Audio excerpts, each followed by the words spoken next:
Right, I am not happy with this at all. That front cylinder is really lumpy. I've just run it up and down the road. The bike is unrideable. It's popping, spitting, backfiring, misfiring. It is just not rideable. This started off as a no spark situation. When it was all connected up, it just wouldn't fire at all. And we tested that we were getting some kind of spark through the system when we were pulling the cap off and just fiddling around with it, and then of course we had no continuity through the cap at all when we tested it. So we've replaced the cap and it fires now, but really badly. Again, if I pull the cap off and I touch the cap against the plug, it fires and it runs really smoothly. So there's clearly still an issue there with the wiring or the cap in some way, and it's got nothing to do with the spark plug. So this time, if I'm holding the cap in my hand and the lead, I'm getting a shock off of it. That shouldn't be happening at all. So I've got a feeling it might just be getting a bit of a leak out of the HT lead, which does mean we will have to replace the coil and lead together as a pair because they're moulded into each other. So that'd be a shame if I need to do that. It's going to cost a few more quid, but we do need to get this running properly. So what I'm going to do, I'm just going to trim back a tiny little bit at the end of this HT cable, because it could just be we're getting a bit of a leak out of the end and it's fine further up, and that could solve the problem. Also, I did loosen this. I'm just going to trim the end, well, when I've trimmed it back, I'm going to make sure that I've got no excess poking out, because that can also cause a bit of a leak. So there's a couple of things there. We're just going to tidy this cable up. We're going to swap the resistor out for the one that came out of the old cap, so that we've got the right rated resistor in the cap. Put it all back together, fire her up, and see if that works any better. If that solves the problem, then that's absolutely fine. If not, as I said, I'm going to go and swap the whole system out all the way from the plug cap back through to the coil. Be a bit of a shame, but we do need to get this bike running properly. So let's crack on and do that. Right, so we've just taken the coil cover off. You can see the two coils there. The one on the right that you can see is the one that we need to replace. So I've got a replacement coil, so hopefully it all fits in okay. And I don't think there's anything wrong with the coil as such, but it's moulded into the HT lead, and you can see there, and we're getting leaks from it, so we need to swap the whole thing out as a unit. So there you go. I've just got to take them two plug connectors off, and yeah, there'll be one or two bolts to lift the whole thing out, I think. So let me get that out. I'll probably do that off camera because it's going to be a fiddly job, and I won't be able to hold the camera and get in there with ratchets and bits and bobs. So I'll get that off, and then we'll have a little look at it. So very quickly, what it looks like is you've got to get both coils out together because they sit on a bracket, and that bracket is bolted in there, and also the other nut is just under the cover there. So I'm going to have to take this side cover off as well, undo them two nuts, and then the whole thing should just slide out. So yeah, let me just get that done. Anyway, I'll do that, and then I'll just slip the whole thing out, and then we can look at the coils. All right. There you go. We can see I've taken both covers off in the end, because the front one is covering, or was covering, the nut that would have just been there to slip the assembly out, and of course the rear one was covering the HT lead and cap, which I need to pop off to pull the whole assembly out. So I took both of those covers off. So yeah, let's just wiggle them out and go and take a look at them on the bench.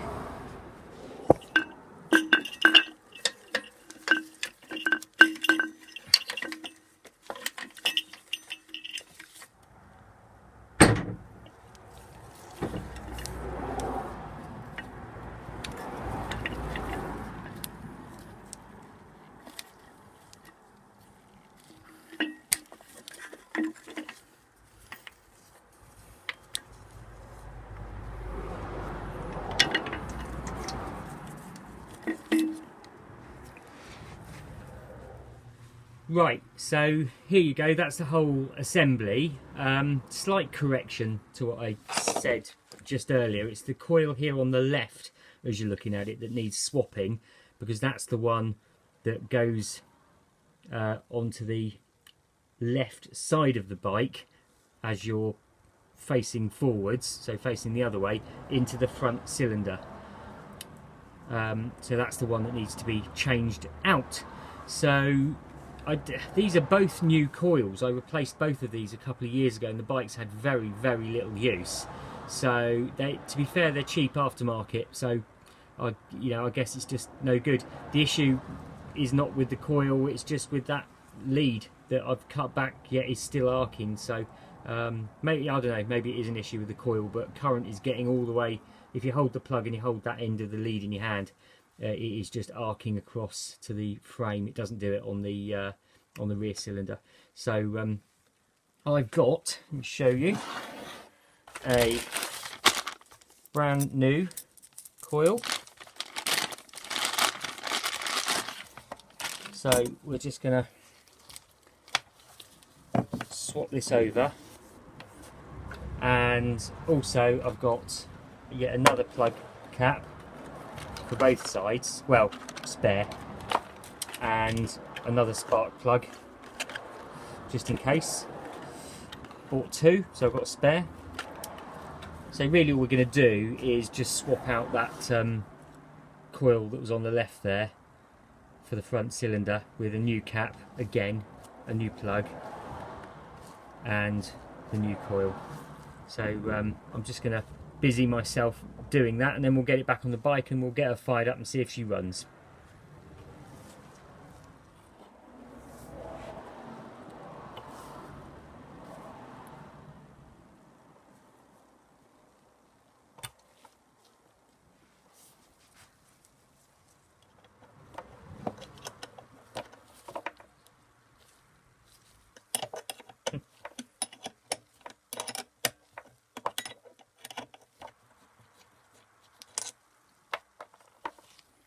And a screwdriver on the other end.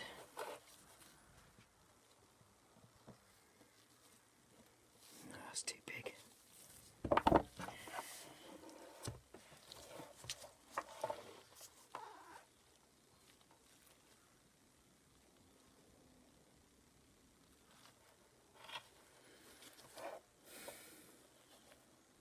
Let's see if we can grip it with a mole. I don't reckon I have changed this coil, you know, because that seems fast on, and I'm pretty sure if I change that, that's still going to be easily movable because it would have been off recently.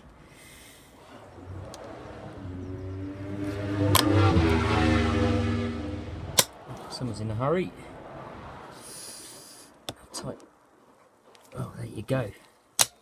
Right tool for the job.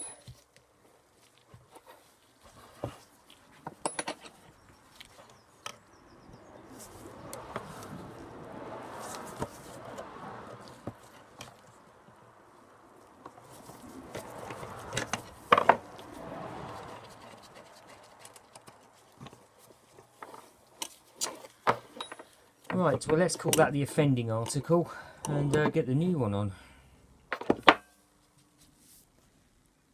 Definitely going to need to replace this.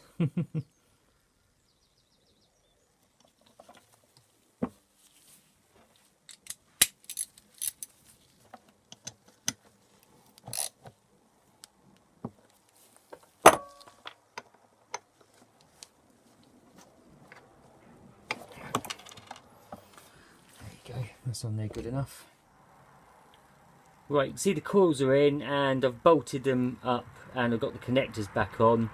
So I am just going to check that I've got the right connectors on the right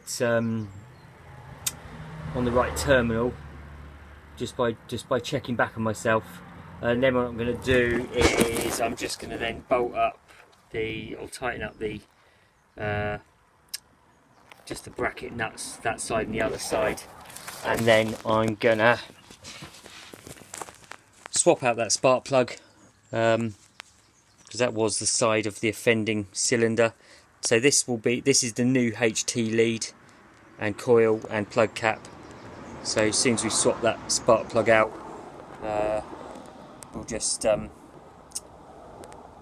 see if we can get the bike fired up, and hopefully that front cylinder will be firing smoothly. Right, this is the old spark plug, so nothing really wrong with it. It's a bit black, but that, you know, that's what happens when it's getting a bit sooty and covered in fuel. Well, it will be covered in fuel if it's not firing. So I've just checked the gap on the old plug. It's pretty much 0.75,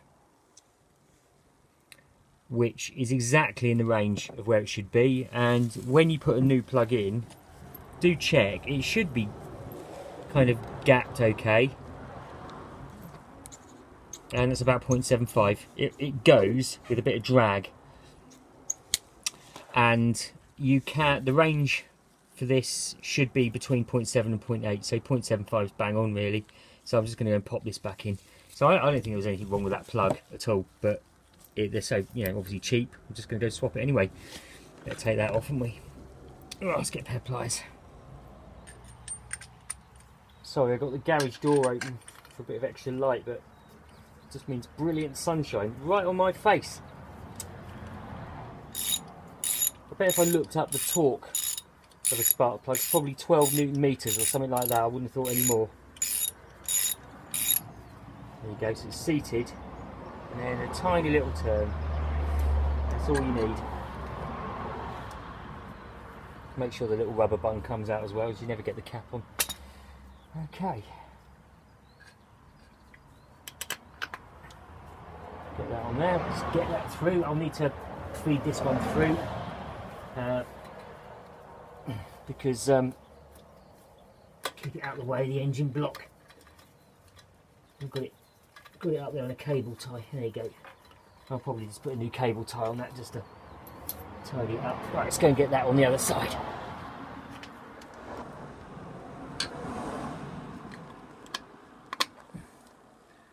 Should be fine. Just have a little quick look round, just make sure everything's connected up, nothing fouling anything. You don't want any fuel pipes resting on hot bits of engine or anything like that. And there's all sorts of things to consider really. I'll need to tidy these cables right up, but I can do that anyway. So let's get this thing switched on. Now bear in mind it has run within the last few days. It shouldn't take too much to get it started. It's more of a question of, is it going to fire properly on the front cylinder? Let's give it a go.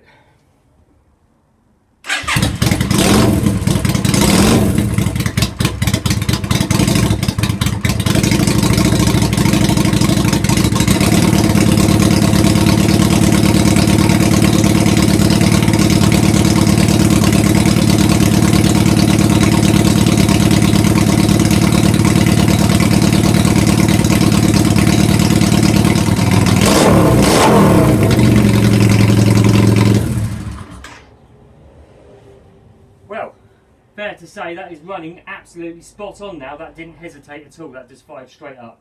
That front pipe is already really hot, so that's clearly not missing a beat now. So that solved that problem.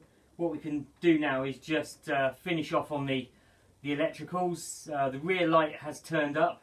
I'm just waiting for a bracket that I've ordered so that I can make a just a number plate bracket that I can attach the rear light to. And then we can just get all of the cabling and everything tidied up and get the bike completely finished. So you can see the major differences with this is that it's got a single solo seat on, and the back's been completely chopped down. It's been spray painted up to look really wrapped, and it's got completely different exhausts. They're straight through exhausts. They were chrome / cut, and I've straight cut them and wrapped them. And of course the major thing is that you can see the carburettor on the side there, and you've got this single 2-into-1 manifold there, which I had made to order, with a single Hitachi carb on the side rather than the twin Mikunis. So no balancing, it doesn't take half an hour to wrestle the carbs out from under the tank. Looks pretty good and rat. So the sort of final jobs then, I mentioned the electrics, the lights that I need to sort out in the back. I need to get the side mounted number plate on and get the rear light, tail light, stop light, number plate light all hooked up, cabling all tidied up. But what I am going to do in a quest to wrap this up and dechrome it, I am going to not replace or fit back on these chrome covers that I've taken off so they can get to the spark plugs and various bits. I'm going to make some replacement ones out of mild steel, sort of steel mesh of some sort, possibly similar to this sort of material, just so that they can kind of rust up and look a little bit more rat. And also I'm going to make the same material a guard that sits over this part of the rear cylinder exhaust, I should say, because when you're sat on the bike, the inside of your leg gets perishingly close to that. So again, I'm going to manufacture something similarly out of this sort of material. So there you go, that's kind of an experimental bit I've been cutting, but again, it's just bracketing and that kind of stuff. So anyway, she's all nearly done and ready for the MOT, so I'm going to enjoy getting her out on the road and have a little play on her when she's finished. And I still keep threatening to do the engine rebuild on the CB500 over there, which needs doing. So anyway, I'm going to leave it there for now, and I'll bring you back when I've got some more parts to finish off this XV535.